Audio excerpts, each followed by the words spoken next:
What's up, everybody? Welcome to another episode of Walk with Drew. My name is Drew Muzan, joined alongside a special guest here today, Erica Wallace, educator, thought leader. Thank you for joining me. Yeah, no problem. Glad to be here. So, as you guys can see by the title, it's going to be a very hefty download for you guys because Erica's just going to just download into us all these different things. We're going to talk about and hope you watch the entire interview. So, Erica, if you could just a little bit, tell us a little bit about yourself, and then how you got on your journey with, as an educator. Yeah. So I am, like you said, an educator specifically in higher education, student affairs. I'm not in the classroom, but I always like to emphasize that education happens everywhere. And some of Right. the most important lessons I know for me, especially in college, happen outside the classroom. So I work with students, as they are developing academically, socially, culturally. So just more of a holistic version of education. I'm also a PhD student, so do too much. I do a lot. So yeah, work full time in the higher ed space. Also a PhD student, getting my degree in cultural foundation. So just the intersections of education, culture, social identities, all of that stuff. I always like to try to, when people ask me to introduce myself, talk more Mm-hmm. about more than just about what I do and what I Right. produce, because I think in our society, we get really stuck in, just ourselves as producers of things and the Right. work that we do. So I always like to say that I am an INFJ on the Myers-Briggs. Okay. I'm a big personality test person. So really what that means is kind of that type is equated to being an advocate. So that's really where I feel that I fit into the racial justice space. Some folks are activists on the front lines out there protesting, doing things. I'm more of kind of gathering people's stories, listening, synthesizing it, particularly in the education space, and helping kind of people connect those dots. So how did in the work, like you said, you're getting your PhD in cultural identities, I believe you said it Cultural was foundations. cultural foundations. So how did that, the first start, what drove you to that? Because I had to feel like there's something along your life that's like, okay, I'm gonna get into this particular space. Yeah. So my undergrad degree is in sociology. Okay. So funny story, I started undergrad being a math major, computer science concentration. Mm-mm. Complete opposite. Complete I like opposite. talking. That's about it. Right. But my undergrad's a liberal arts institution, so we kind of had to explore. So I took a sociology class. My first class was in criminology, and I'm like, yes, this is my jam. And then more classes, just thinking about kind of how society works. Two of my favorite classes were gender, race, class in the media, and gender, race, and sports. So that is kind of where I kind of found my lane. I did my thesis for sociology around the perceptions of Black youth around rap and hip hop music. So just Mm. kind of diving more into that. Then I went on to get my master's, and I worked with a peer mentoring program for students of color. So I was just kind of been in this space of student support, particularly around students with marginalized identities. So like I said, race, gender, class, and the intersections of those identities. So what do you feel like are some of maybe the major discrepancies in the education system for people of color and educators like yourself? Yeah, I mean, I think the baseline just wasn't set up for us. Right. I mean, I think that's where it starts. So my PhD program, we learned a lot about really the history of education, because schools didn't always exist in America. Right. Education was really through the family and the church. So when they started kind of formal schooling, it was really around, creating kind of this national identity, national culture, unity. But of course, when they said unity, it meant sameness. So creating Right. this norms, and around norms, of course, it meant, white, upper class, Christian. So those who did not fit in those boundaries were left out of the curriculum. And that still persists today. If you look at the curriculum, who's being centered, whose stories are we elevating, and whose stories are being left out. And I think, for me as a student, I was not conscious of that. I think you're told, you're in school to learn, and learning means you accept whatever I tell you as the teacher. Right. Right. And I think that is really problematic. So even going back to the word education, if you break it down to like the root of it, education means to draw out. And the education system, the schooling system as it's set up, is we're just putting in knowledge to students, assuming that they're just empty vessels. Right. So when you have an education system that's not set up to connect with, the identities and experiences of certain students, there's always going to be discrepancies. And even with that, you'll see it really comes down to, with Black students and other students of color, just not seeing the humanity in them. If you look at the rates of suspension, expulsion, and all of those things. And that starts like kindergarten. There was a study done that I read about, they brought some teachers in a room and told them to observe like kindergarten, it was like 4 or 5 year olds, Right. Of the teachers to watch for bad behavior. And they had some type of system where they like watched the teacher's eyes to see which students they were looking at. And all of the teachers immediately watched the Black students, were just locked onto the Black students, particularly the Black male students. Implicit and the thing bias. is, like, and there was no bad behavior happening. I mean, children were just in there just doing their thing. And no matter the teacher's race, they immediately looked at the Black boy for misbehavior. So when you have those implicit biases, like, teachers have good intentions, but all of us have, these blind spots. And when those are not checked, you have disproportionate numbers of students of color in special education being suspended, not being put in gifted classes. So all of those things create these disparities, and also just not being interested. I remember growing up, like, I hated history class so much. I'm like, I hated everything. I don't care about all these wars. Right. And then when I learned, and of course, like, the history that was taught about people like me, was like, oh yeah, I was slaves, and then Martin Luther King came, and then we was free. That's it. That was it. That was it. Like, I literally was thinking about the other day. I'm like, yo, we didn't learn anything. Everybody in the book was white. And that the most we heard about ourselves was slaves or Martin Luther King, and then maybe what's the man that made the telephone. So and George Washington Carver, a little sprinkle every now and then. But once I started learning, like, more outside of the schooling system, and even in college, I think colleges, depending on what school you go to, and the curriculum there, sometimes they do a better job. But even through the media and the arts, like, I think now is just really a great time, just like a renaissance in Black art. If you think about all the movies and shows about, historical events and historical figures, and also contemporary figures. So for your listeners, we are recording this the day after Chadwick Boseman died, and just like the significance of his impact, the figures played, both historical and fictional, that just made such an impact on the culture as a whole, but how Black people were able to see themselves reflected in a positive light. Because a lot of times media loves to paint these portrayals that are stereotypical, and again, takes away from our humanity. So once I realized that history didn't have to be boring, and even just beyond learning about Black people, learning about, Native people, like, what we taught about Native people, they was at Thanksgiving, and then all of a sudden they was gone. Right.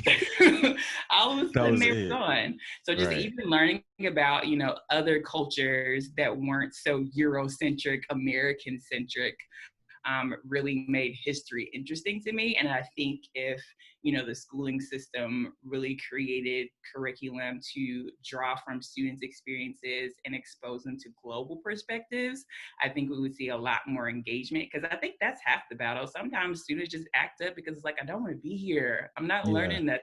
This is not important. Right. So I think if we make curriculum more engaging, we would see different outcomes. Yeah. So one thing I was watching, I forget the lady's name, but it was a lecture a woman gave in the 90s. I think her name was like Peg Cusack or something like that.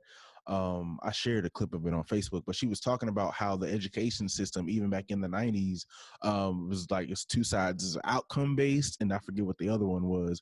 But most of the time, like how you were saying, they're just putting information in rather than just teaching you about it. It's Yeah. okay, A, B, C. You're gonna get an A, B, C, D, or F, and that's Mm-hmm. it. It's not really okay, what did you learn from this, how is it helping you? So it's really just crazy to think about that. Yeah.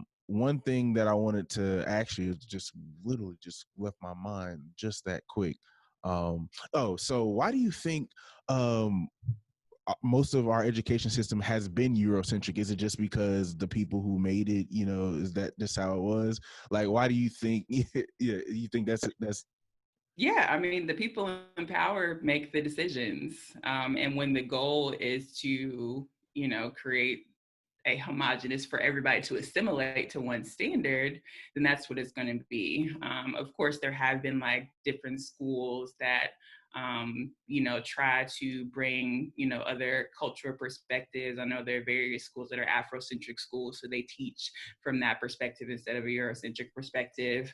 And there are lots of teachers who, they go with the curriculum because there are standards and all of that, but they also bring in, other things into the curriculum for their classroom. So I think that's a way of kind of, you're in the system, but you're still working with doing what you can do to change the system in your own classroom.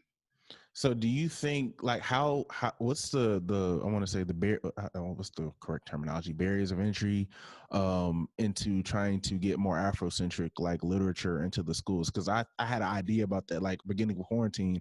I was talking with some homies and we were talking about like, man, what if you saw like a Afrocentric textbook, like textbooks? Do you know like the barrier, like off the top of your head, like the barriers of entry to try to like get that like accepted into like the school system for a particular state? Yeah, the people on the school board. Yeah. I mean, those are the people that make those decisions. There was in Texas a push to create a curriculum that was more, because of course in Texas there are a lot of Latinx students. So there was a curriculum that was really around, Latinx culture, Chicano culture, and it was tested out in, one particular school, and they saw just dramatic improvements in, the engagement of students, the students' grades. So they attempted to expand that, and it really is the legislature that's shutting that down because they don't see it as valuable. Like, Mm, despite all of the quantitative data that was presented in terms of like progress and all of the measures that they like, it's really, this is not America. This is not American. You need to stick to the script that we've given you. yeah. So I think sometimes people, they care less about students actually learning and more about students following the script and the status quo, because that's what keeps, the people in power. That's how they stay in power. When everybody stays in their place, it's Right. all good. But when you introduce students to new ideas and new ways of thinking, and let them know that this box that they've put you in doesn't have to be, then that's a threat to the system. Right. Like I remember like growing up, like those kids would always be ostracized, just like, oh, I'm not learning anything. Oh, I'm not getting anything from this. And we would always think like, oh, they're just troublemakers. But like, not until I graduated college where I really started to think like, man, maybe their issue wasn't really like that they were troublemakers. They just wanted to learn more about them and be more interested in school. Like, Mm. what do you think like could be done? Not, it's a broad question, but like to help students be more interested within education, specifically Black students? Is it simply just talking about more things that interest them, or is it like Do we need to be talking about taxes? Do we need to be talking about more behavioral things? Do we need to be talking about how to balance a checkbook? Like, what do you think needs to be done? Mm-hmm. Yeah, I mean, I think just knowledge in general is always connected to your lived experience. So if you can't see how does this apply to my life, to my community, it's going to be like, well, I don't know. I check out. Right. And yeah, I think there are kind of two responses: either students act out or students become silent and just kind of go with the flow. I was the latter. Now that there's been a lot of distance between my K-12 years and now, Mm-hmm. I realized that I was good at school, but I wasn't educated. I knew how to do the test. Mm. You know, I was able to memorize the things. I knew the formula for school. But in terms of how to think, how to learn, I realized when I went to undergrad, like, oh, what I was doing in high school and middle school, that doesn't work here, because I was Mm. required to do more than just regurgitate information. But I do think there were, at least for my experience, there were moments where I did kind of see those connections. So I Mm-hmm. remember there was one time in my Algebra 2 class, we were learning about plot and functions. And I'm like, I don't know when, why. I'm going to do it because I'm going to get Yeah. the grade. I just don't understand. And we took a field trip to the BMW plant in South Carolina, and they were talking about how, like, the curves of the car, you use these type of algebraic functions to, create the different shapes of the car. That was a Mm-hmm. moment when, okay, these things become real to me. So maybe I won't ever become work at a BMW plant or become a Yeah. designer of cars, Right. but I use cars. This makes it real to me. So I think more moments like that where it's not so abstract, because like a lot of the things that you learn in school is like, what's the point? When am I going to need this in real life? But if you think about, what's going on in the world now, a lot of the things that are happening in our country in terms of the racial climate have to do with history. And because we've only been taught a certain version of history, everybody's confused about Mm-hmm. what's Right. going on. And a lot of people have very misinformed perspectives because they were only taught about one particular perspective, and a lot has been left out. So I think that when you have to really think about, like I said, how does this connect to real life and a student's real life experiences, and how do you get them to bring in their own experiences, not seeing students as empty vessels, but also as a teacher and an educator, what can you learn from your students about their experiences? I always try to be a student of my students. So for me, in order to best, facilitate programs that encourage them, build them up, help them grow, I have to understand them, their identities and their experiences and what Right. they're bringing in. Like it's a two-way street. Like I have my expertise based on my experiences, but that doesn't mean that they're just coming in and expecting me to just like pour into an empty brain. They have experiences, they have knowledges that's different from mine. And for me, it's a reciprocal exchange. I'm learning and growing just as they are. Right. I remember when you were talking about the difference, like you were, what did you said you were taught, not educated. What did you say? What did you specifically say? I said I knew how to do You know, school. just go. You weren't educated. Right. I, I, when you said that, it brought me back to my freshman year at Wingate, and taking a Spanish class. I took 3 years of Spanish in high school. Spanish 1, 2, and 3. Right, got B's or A or B, A or B's in Spanish. So went to Spanish 1. I think I got like a C. And I'm like, I took 3 years of Spanish, and that kind of opened my eyes up to like, yo, we really weren't really learning. We were just learning to regurgitate information to pass a Mm-hmm. test. Mm-hmm. Yeah. Yeah, and then you have to think about like who decides what information you're going to learn, who decides what you're putting into the curriculum and what is left out. Recently, a while ago, I looked at the website of the curriculum that my K-12 school used, the history curriculum in particular, Mm-hmm. and it was just really interesting now that I'm older and I'm an educator, just seeing how the world history book, it was like one chapter that put like Asia and Africa together, and then all the rest of it was about Europe, and Europe in relation to America. That's crazy. So, when that is the perspective you're getting, of course you're going to be ignorant to other cultures and how, the world operates. The world is a lot bigger than America, and America is not the center of the world. But if that's the curriculum that you're given, that is the perspective that you're going to have. Right. I wanted to switch gears a bit and get into institutional racism. It's kind of a broad Mm-hmm. topic, but within that, could you kind of, for my listeners, give me like the best definition possible that you can give about like what is institutional racism? Yeah, sure. So I think when a lot of people think about racism, they think of individual interactions. So someone calling someone else a racial slur, or something like that. But Right. even I saw a post somewhere, like even if there were no people who were racist, we'd still have racism because Mm. racism is embedded in our institutions. So when I say institutions, think about the kind of the building blocks of society. So education is an institution. Education, our economic system, our government, law and policy, the family. The family is probably the basic institution that we have Okay, in society. that makes sense. Religion, healthcare, the media. So these are kind of the building blocks that make up our society.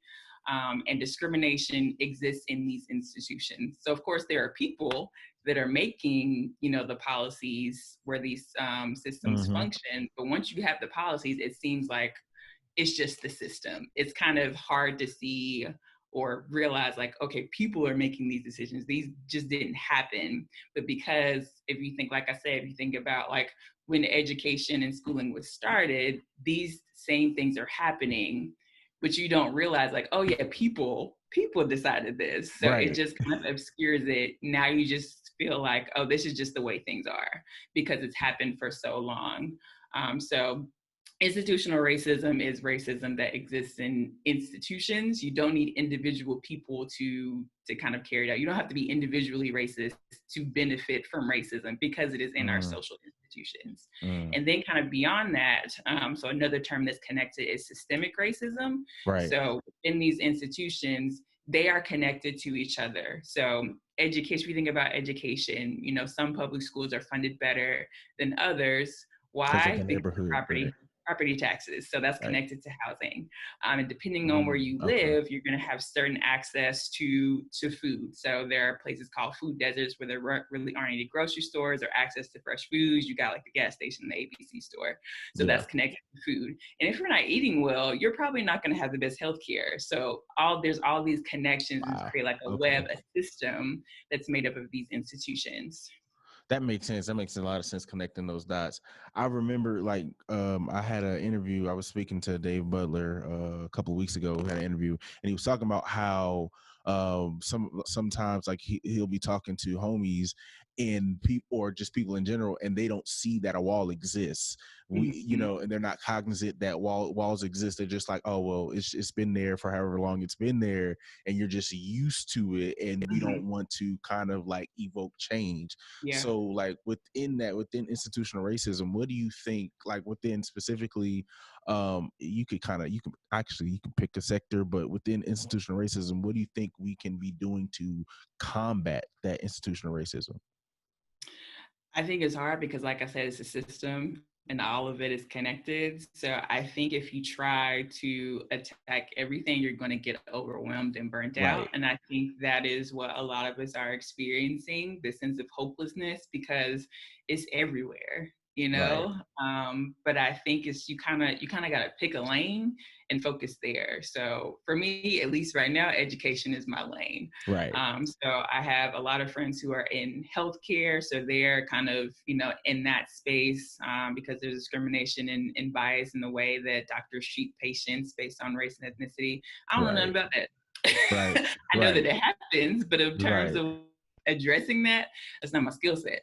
Right. So I think for me, in order to not get overwhelmed, you got to pick a lane, and even within the institution, kind of bring that smaller stuff because education is big. There's Yeah. K-12, there's higher ed, there's pre-K. Within higher ed, there's community colleges. There's Wow. all of Yeah. that. So you kind of gotta pick a lane and then kind of break it down to smaller barriers. So right now it's me focused on the institution that I'm working at and like the professional organizations that I'm part of. So I present a lot about these topics. So with those opportunities, I'm exposed to a larger audience and I'm able to build a network of like-minded people who are doing similar work. So I'm learning from them, they're learning from me. So building a community where we're attacking these issues together. So it doesn't seem like the burden of addressing institutional Right. racism in education is just on me. So Right. it's finding that community of like-minded people and you all addressing it together. Right. Have you ever heard of a woman named Trisha Rose? I forget. Mm-hmm. Yeah. Have you done any work with her, or have you Oh familiarized no, yourself? I'm not nowhere near that big time. So she's big time because I literally, in trying to research this stuff like months ago, like I came upon her talk about social racism, and that kind of Mm-hmm. was just like, and then I think there was, I don't know if you've seen this one she did with, I guess I don't know if it was her aide or whatever. They did a study and talking about how the structural racism and the effects of how that kind of interconnected with Trayvon Martin's death. I Have you haven't seen? seen that. Mm-mm. It's they talked about it, they broke it down all the way to that level to talking about how the community that Trayvon was living in before, like years before, it was I guess a suburban neighborhood, Mm-hmm. and it slowly but surely after a while started to just bring in like Latino communities and Black Mm-hmm. communities, and then it just like all just they broke it all the way down up until his death. So it was just like really wild. But yeah, Yeah. I didn't know she was big time. I just thought she was just another educator that's just like speaking. So that's kind of crazy. Mm-hmm. So what do you think as far as PWI is concerned? I went to PWI, you went to PWI. What do you think PWIs can do to better help students of color on campuses? I think the first thing that they have to do is realize that they also participate in institutional racism. I Mm, think because you have to realize that you have a problem. I think a lot of institutions, they have diversity statements, they have chief diversity officers, so they think we good. Institutional racism is out there. We're good over here. No, no, because again, you have to go back to the root of these institutions. Who built these institutions? Oh, people who look like me. So that's going to be embedded in the policies. Who are your leaders? And for public institutions, who's on your board of trustees, board of governors? And I think that is a big thing. So realize that no matter how well you think you're doing, you're not exempt from this conversation. You are part of the problem, just right. period. You can be well-meaning, and I love my alma mater, and I had a really great experience. Y'all are not exempt either, and I'm okay with saying that. And thankfully, I believe that they are an institution that is willing to take that feedback Mm-hmm. and work on it. I think that there are some institutions that want to be like, but no, look at our little program that's not funded, but we have it. Right. And things like that. So I think that is a big thing. Like, realize that you are a part of the problem, no matter how well-meaning you may be, no matter how good your intentions may be. It's just it is what it is. I think also with that is to stop the performativity. So, and I think this Mm. is the same thing with a lot of these like big corporations too. A lot of PWIs, they will have like people of color and on their website, in the literature. When one of them does something great that will bring the institution notoriety, they're quick to kind of put them on the front page of the paper or whatever, Mm-hmm. but then just not address the issues that impact that student's community. So you're using them for clout, but when it comes to actually making that institution a space that's welcoming, not only for that student, but for students that are like that student, because a lot of times students are, doing all these great things in spite of, the obstacles created by the institution. Mm-hmm. And I think a lot of times the burden is put on the student to change instead of the institution staying changing. So it's like, you're here now, so you all need to conform to our norms and our standards. We don't have to do anything to adjust to you. So it's a cycle. So even with, lots of calls of, recruiting more students of color, recruiting more faculty and staff of color, like, no, actually don't do that if you're just going to be bringing more people of color into a hostile environment. So there has to be, from the institution being willing to change what they're doing. And a lot of times it's like, no, we're comfortable. This is we've always done it and it's fine. It's been fine for us. Well, it's not fine for people to look like me. So what are you going to do about that? Right. So if you actually care, and if you don't, I would just prefer the institution to say, like, actually, we don't care. And again, They're not stop going to the do that. They'll lose a whole bunch of money if they did that. well, they might not. They actually might not. But it's like, if this is something that you value, a budget is a value statement. So if you say that, diversity and inclusion is something that you value, you need to put funds toward that, and not just towards athletics, where a lot of your students of color are. That's great. That's wonderful. You know why a lot of your funds go there? Because they bring in a lot of revenue. That's some money, right? That is the money train. But what about your other students of color? Do you value them, or are you just valuing the one that's making a profit for you, the ones that can produce for you, right. in that way? So thinking about that, and yeah, stop having the students basically carrying the emotional labor of making these changes. The students, they are out here doing the work. They are, bringing awareness to the issues. They are protesting. They are going on the news. They're creating their own programs, in addition to doing the work of being students, Yeah.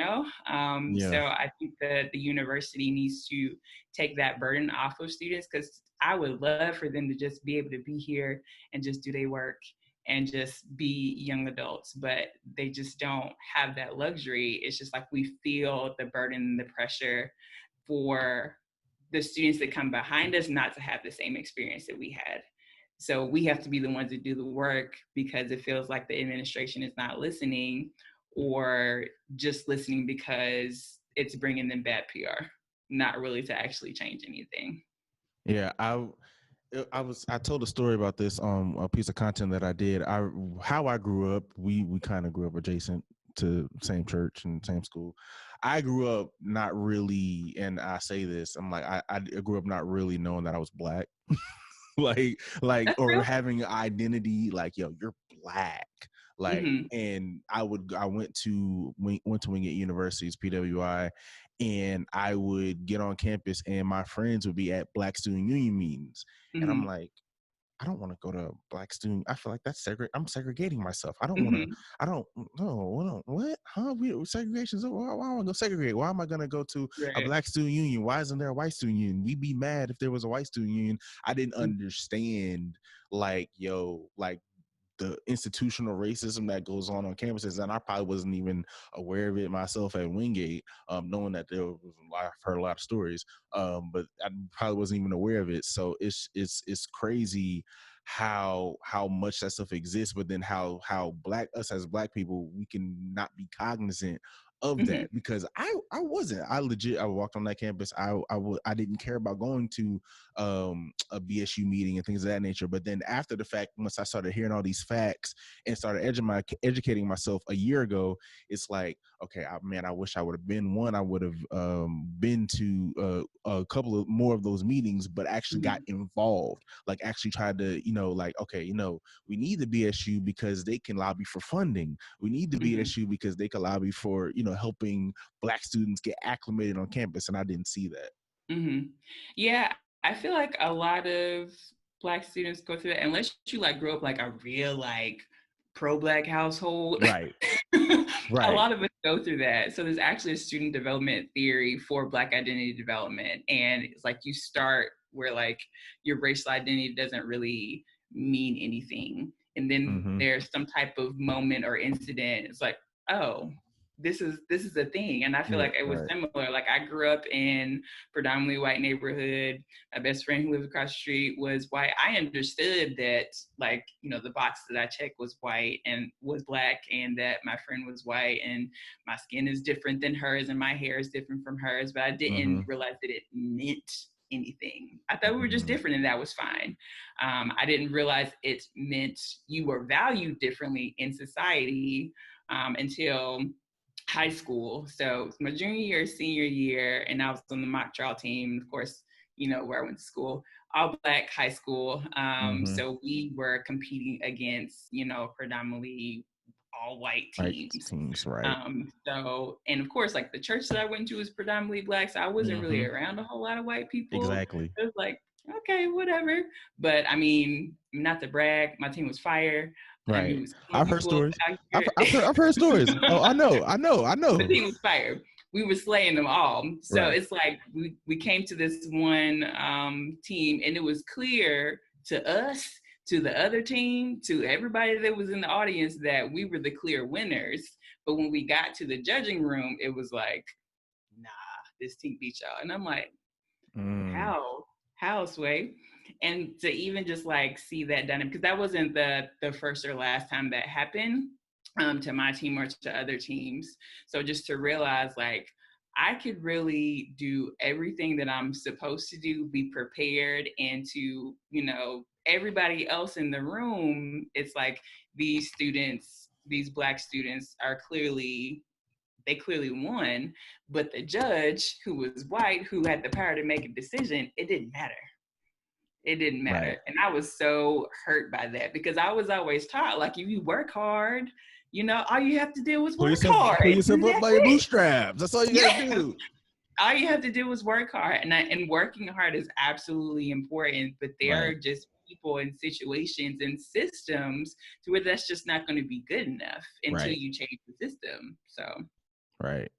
So shifting gears. So you back around the time George Floyd had just passed and Breonna Taylor had just passed, you started this I want to say it was a collective dialogue. I forget what the actual title was, but the 7 days of just downloading information on Facebook. I wish I need to I'm literally I plan on like copying and pasting this into like a Word document for me to like look at one day and keep. But you did this series of work of 7 days just talking about a whole bunch of different topics. And in the topic of racism, you had made a statement that said racism is the normal order of things in America. It is purpose by design. Could you kind of expound on that statement for me? Yeah. It all comes back to history. It was set up this way. So if you kind of go back historically, race is a recent phenomenon. People did not have racial categories. There were ethnic categories. So people were, from England, they were British or French or Italian. Whiteness did not exist at the time when, the Europeans came over to America. Blackness also did not exist. The enslaved Africans, they identify with their tribes. So there was no collective. They had different languages, they had different customs and different cultures. There was no like collective Blackness other than y'all lived on the same continent. That was really it. But when, of course, Africans were brought over as enslaved people, and it was really, of course, for the labor. It was a cheap form of labor. And then when the Declaration of Independence was created, so you have these European colonists that were, trying to break off from England and declare their freedom from England. So they're writing this document, all men are created equal. There are people like, so this is what we're saying, but we're also owned enslaved. So how do we don't want to lose our labor source. So how do we like reconcile and fix this so it's okay? And basically it came down to like, so let's just say that these people just aren't people. So we say all men are created equal. They aren't men. They're property.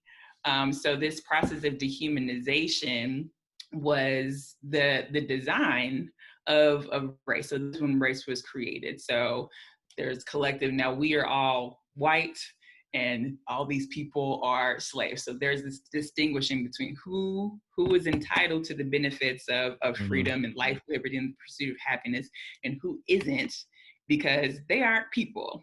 So it started kind of with that dichotomy. And even because, of course, everybody always leaves out, like the Native people, they were there. They're still there.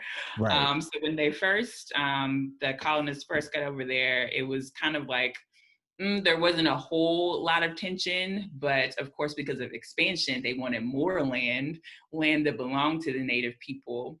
It started like, oh yeah, the native people, they're protective of their land. They're kind of like tan white people. So it's fine. Mm. But when it was like, oh, y'all don't want to give us your land, now Mm-hmm. you're savages. So it's this process of dehumanization that happens. So racism is just a form of dehumanization based on race. There's dehumanization based on gender, based on religion, all of that. So it's how it was set up. If you think about why our country is so prosperous, it's because of the labor of enslaved people and stolen Native American land. Mm-hmm. Without those two things, you don't have America. Sorry to burst somebody's bubble, but that's just what it is. Right. So it's just the way things were set up. So that whole idea has been normalized. Genocide of Native Americans. So there's still people that think like we killed all of them off. No, they're still here. My roommate is Native American. I never until I met her and my supervisor, I had never met a Native person in real life. I Mm. had, just other than what was taught in the history books and the stereotypes that you see on TV, I had Yeah. no context of Yeah. Native people. And that's kind of the point, is to not see these people as human, so you have an excuse to treat them a certain way. Mm. I have a homie that's Native American, so he talks all the time about, he's Lumbee. He talks all the time about like the injustices that were done to them. So it's really crazy. So when we see the injustices like going on in the country, like many proponents, some whom we even know, like people say, it's like, what about black on black crime? Like, what about black on black crime? Like y'all don't want to talk about that though, but like, what I'm saying. So what do you have to say? Like, can you speak to how that's like a weak argument when we're trying to argue about or talk about injustice? Sure.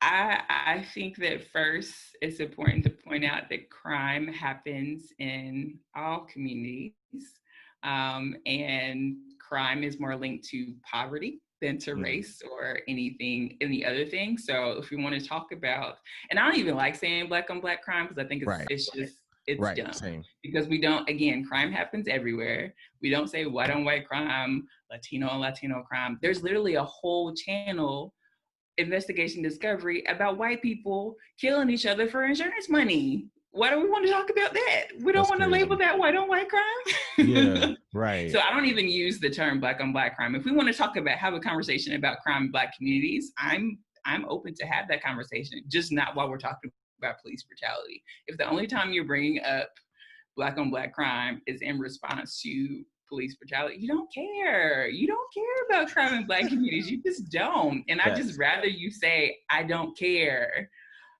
than to make that false comparison. And the thing about it is, like, you may not care, but there are a lot of people that do care. I think Mm-hmm. people say that as if work being done or these conversations are not being had.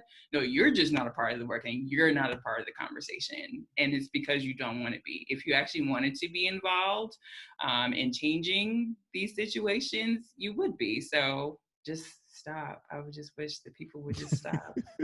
Just stop. Yeah, like that. Like when those conversations start to pop off on my Facebook timeline, it's just like, bro, you don't really care. And then it's coming from black people, and that's Yeah, mm-hmm. yeah. The thing about, and again, I think it all goes back to education. Anybody can internalize the ideals of white supremacy, no matter what race you are. Anybody can internalize the norms of whiteness. It doesn't matter. You can be black, white, Asian, and then you can even see that in other communities. So even with like kind of the stratification, of race, how some Latinx and Asian and Native American folks, they want to be like as far away from black issues as possible. And really, y'all really have more in common with us than you do with white people, but you Mm-hmm. understand that whiteness is the standard. So of Right. course there's like the model minority myth of, and even comparing like black people to Asian people. Why can't y'all just be like the Asians and just be closer to white people? Mm-hmm. And thankfully, there are lots of, Asian individuals and Asian communities that are pushing back against those stereotypes. But yeah, it doesn't matter what you look like. Anybody can internalize whiteness. Yeah, and some like I've even heard people talk about like they don't believe in white supremacy and I'm just like you don't That's have to fine. believe in it for it not to exist. Like it still Yeah. exists. That is okay. Like you can not believe in it, but it's literally in the founding documents of our nation. It's literally in legal precedents. The first citizenship law on the books said that you had to be white in order to be a citizen of the United States. I mean, if that's not white supremacy, I don't know. But there's a whole, or was a whole, like area of science like eugenics where they basically were comparing like the skulls of different groups of people and Mm-hmm. doing random scientific experiments to prove why white people were more superior than any other race. And that's the other thing about race, like the categories of race are very shifty. So there's like Caucasian back in like the 1800s meant very different than what Caucasian or white means now. Mm. Indian people from India were once labeled as Caucasian. So yeah. And That's even in wild. the laws, even in the laws in America, like you could kind of change race based on depending on what state you were going in. So like in the South, there was like states like there was like the one drop rule. So Right. no matter what amount of black blood, you're black. There's another state that was like, if your mother was black, then you're considered black. There might be another state would be like, you had to be like a quarter. So you can literally cross state lines and change your racial identity. You That's can look at wild. this. Yeah, you can look at the census and how racial categories have been over time. Racial categories, they're made up. You can tell that they're made up because they've changed so much. So I think that yeah, it's fine. Like I said, people don't believe in white supremacy, but there's evidence for it. So if you don't want to see the evidence, that's also fine. Everybody's entitled to believe what they would like. That doesn't make it less true. So Right. there's that. Yeah, I remember when like back when the rioting and looting was going on, I was in like a old coworker's comments. I deleted them now after the fact. But and a guy came on and was just like, I believe that you're equal. I believe that there's people in the Senate. There's people in the White Office. There was even a black president and arguing like saying that equality is just this. Like if you Mm-hmm. got black people in the Senate, you got black people in the president's office, and you're able to go wherever you want to go, then everything's equal. And it's just like, bro, like, no, it's not. Like that's just the tip of the iceberg. Like we Mm-hmm. really need to like there's so many more like issues, like deep rooted issues that we need to focus on until we actually become equal. But then I was having a conversation with my friend with Dave, and he was telling me it's like it's not even about equal anymore, it's about equity. It's Mm-hmm. about getting what's owed to us now. You know what I'm saying? Like Mm-hmm. that was like our ancestors' battle was equality. Now ours is okay. We want what's owed. Run us the money from Mm-hmm. way back in the day. You know, make these systems right. So. Mm-hmm. Yeah, I think that that's a big thing. And even like beyond, of course, there's like the larger conversation of reparations, and I think that is Mm-hmm. valid. How you would do that, I don't know. Right. But I think that is definitely a conversation that should be had. I think what is also owed and what needs to be addressed is the generational trauma. Like, Mm-hmm. I think if ever there's a reparations package, that should include free mental health services for Black people, because trauma is passed down literally through DNA. And like you can look at the different challenges that we're experiencing in relation to larger society and within our own communities. If you want to talk about crime in Black communities, that is a result of generational trauma and Mm-hmm. institutional racism. If you Right. want to talk about the relationships that between Black men and women and how they are not so great sometimes, Mm-hmm. that is also a result of slavery and institutional racism and trauma. So can we address those things as well? I think it's great to address the tangible things, but also, healing and wholeness as a people is just as important. Yeah, there's a talk on YouTube. You may know the woman's name more than I do. I forget her name, but she was talking about post traumatic, like dealing with like, Mm-hmm. you know who I'm talking about. You know the specific I don't woman's remember name. her name, but Yeah, yeah, but I know. yeah, I seen a talk on YouTube about that. She was talking about like the generational trauma that dates back from slavery. So it's definitely a conversation that needs to be had. So I wanted to get into talking a little bit about white privilege. And you had made in your one of your posts about white privilege, you said that privilege exists in more categories than race. Now that opened my eyes. Mm-hmm. When you said when it said talking about like you're a Christian and that there's privilege, Christian privilege, because we get off on holidays. I never put two and two together. That was the first time Mm-hmm. anybody ever said it. So it's wild. Could you kind of get into that for me? Yeah, I mean, any group where you're the majority, you're going to have privilege. So in American society, in terms of religion, Christianity is privileged. In terms of, you know, holidays, and lots of other things. If you think about, you know, economic privilege, those who are wealthy have lots of privileges, not in just what they can purchase, but if you think even how the justice system works, people who have money have better access to lawyers, Mm-hmm. notoriety. They get shorter sentences. If you think about this whole admission scandal, Aunt Becky got 2 months. Right. Yeah. It's because she's Aunt Becky and rich. Right. Right. Right. Whereas a Black woman, I think it was in Atlanta, who like forced some documents to get her child into a better school, got a much longer sentence. Right. So that is privilege. It's unearned advantages based on you being in the majority category. So yeah, I mean, I think that I don't have, in terms of my social identities, I don't have a whole lot of privilege because I'm Black, I'm a woman, Mm-hmm. I'm not rich. Right. But I'm very aware, at least now, of my Christian privilege, because now I'm in spaces where that's not everybody's religious identity. Mm-hmm. And yeah, my one of my roommates in graduate school was Jewish, and I think that is what opened my eyes a lot. Her, you know, celebrating the various Jewish holidays that she doesn't get off in the school calendar. I'm like, oh, Mm-hmm. yeah. And even like now, at the institution that I worked at, like Easter is now called like spring holiday. What is Mm-hmm. Easter? Right. They No matter switched. how you cut it. Yeah, they switched Christmas break to like winter break, but it's still it's around Christmas. It's Mm-hmm. around these Christian holidays. So it's just like being aware of those things. And I think the thing with like privilege and why people don't like to talk about privilege is because they feel guilty. That's not my problem. Right. Um, but it's like White we don't. guilt. Right. At least I don't want you to feel guilty. I want you to do something. So for me, it's like when you have privilege that comes with responsibility to make things equitable for the people who do not have the privileges that you do. What do you? How do you feel about when somebody says, "Oh, I don't see color"?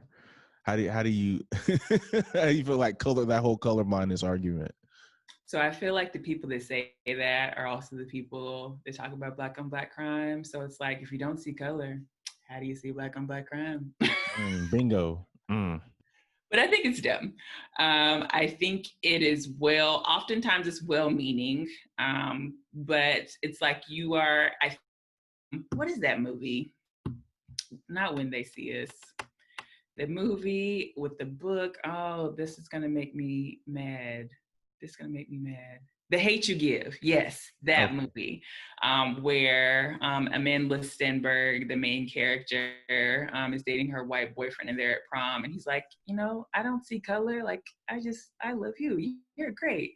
And she's like, if you don't see color, you don't see me. Mm-hmm. So it's like you're erasing a part of this person's identity that, you know, impacts them individually and impacts how they function in society. So if you don't see color, you're not going to see racism. So you're going to be ignoring the trauma and the pain And like I said, a lot of times it's well-meaning. It's like, I just love everybody. Look, I know I need you to see color. I need you to see these injustices that are happening. I need you to see these disparities, and I need you to want to do something about it. And I So think that argument, like a lot of times Christians play that argument too. Like I unfollow somebody today because they try to use that argument. It's just like, oh, no matter whatever color, supposed to love everybody and just like just ignoring the color. And you see that a lot from Christian circles. Like, how do you feel about that? I mean, I think because a lot of times, like I've seen questions reference to scripture, there is neither Jew nor Greek in Christ, no male nor female in Christ. That's the key. In Christ, we're in America right now. No, but we don't want to separate that. We just like every Christian just like, okay, well, I'm in my Christian bubble. So as a Christian, I'm in my Christian bubble. And then how I was even taught growing up was, okay, you're a Christian first before you're Black. I'm like, I don't even believe, I used to say that. And and I don't even believe that anymore because I'm like, okay, you can be fully Black and be fully Christian. Yeah. I think it's hard because, again, I think, or at least I hope, these are coming from well-meaning people. But again, it's like, if you don't see the disparities and the mistreatments that are attached to any identity, so you wouldn't say that about, well, I hope people wouldn't say that about poor people or about women being sexually assaulted. Like, I don't see gender, I don't see class, like, but it's affecting me. And I think that sometimes, a lot of times, we take scripture out of context, and we really need to put it back in the context of what would Jesus do. And looking at the life of Jesus, like, he saw people in their pain. He saw the woman at the Samaritan woman, and that's kind of basically the equivalent of those ethnic differences. They ain't like them. They called them dogs. Right. So, but he saw that, and he reached out to her intentionally because of that. So I think we need to stop overlooking the differences and disparities, and be intentional in reaching out to people because of the differences and disparities. And I think a lot of times, like what you were saying, like we should go back to like, what would Jesus do? I think a lot of Christians are thinking that's what Jesus would do, is ignore it and just keep inside the Christian bubble. But they haven't read their Bible then. Right. So and that's the thing. I'm just like, okay, so why would he mention Canaanites, Hittites, Jebusites, all these things if culture and background wasn't important? So what do you think as Christians, like, or what Christian, like the church can be doing to, be more of an ally to Black people? I think the church also has to have, the American church also have to have its reckoning with how they participate in racism, because that is also a thing that we don't talk about. And I mean, I didn't know till recently. Like, I knew, like, in general, like, oh, there were people that owned slaves that claimed to be Christian. Like, I knew that, but I didn't know the extent of, like, the reason, for example, like the Baptist denomination, the reason why there is a Southern Baptist kind of division is because they were at odds about owning slaves. So the Southern Baptists were the ones that were okay with owning slaves. Right. So it's things like that. It's, again, back to just the manipulation. We're going to shift the rules so it benefits us. So I think that the church has to first, reckon with its participation at worst and complicity at best in, racial divisions and slavery and all of that. I don't think can really move forward until that happens.